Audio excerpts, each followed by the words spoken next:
আর যারা বিয়ে করো নাই, বিয়ের আগে 4-5টা করে প্রেম করবা। আরে আমি বলছি তো করবা, সমস্যা কি? ফতোয়া যা দেওয়ার আমি দিব, তোমার টেনশন করা লাগবে না। 5টার নিচে একটা প্রেমও করবা না, ঠিক আছে? এবার বিয়ে করতে কি ফ্রেশ চাও না আনফ্রেশ? হ্যাঁ হ্যাঁ, আরো জোরে কর না, ফ্রেশ চাও তো? এবার ফ্রেশ দেওয়ার মালিক কে? আল্লাহ।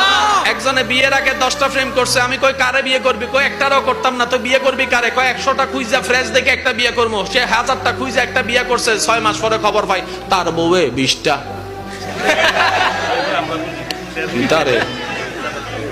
হ্যাঁ কিরে তুই 20টা? কয় আমনে মনে 10টা, এর লাগে আমি 20টা হইছি। আমি যে করছি তুই জানোস কেমনে? কয় আপনার আল্লাহ তো বলেছেন পবিত্রের জন্য রাখা হয়েছে পবিত্রকে, অপবিত্রের জন্য রাখা হয়েছে অপবিত্রকে। নিশ্চয় আপনি অপবিত্র, তাই পাইছো না অপবিত্র। এবার সে যায় নামাজে কয় আল্লাহ তোমার কাছে চাইলাম, এটা কি দিলা, এটা কি দিলা? আল্লাহ কয় আমি কিটা করছি? তুই কি কোরআনে আমার হুকুম শুনস নাই? আল্লাহ কি হুকুম বলে? যে আমি বলেছি পবিত্রের জন্য পবিত্র, অপবিত্রের জন্য অপবিত্র। এখন থেকে ফ্রেশ চাও না আনফ্রেশ?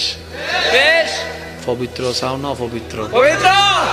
এখন থেকে মোবাইল বাইর করে যতবার সেটিং করবা, মনে মনে চিন্তা করবা আমারটাও কোনো না কোনো জায়গা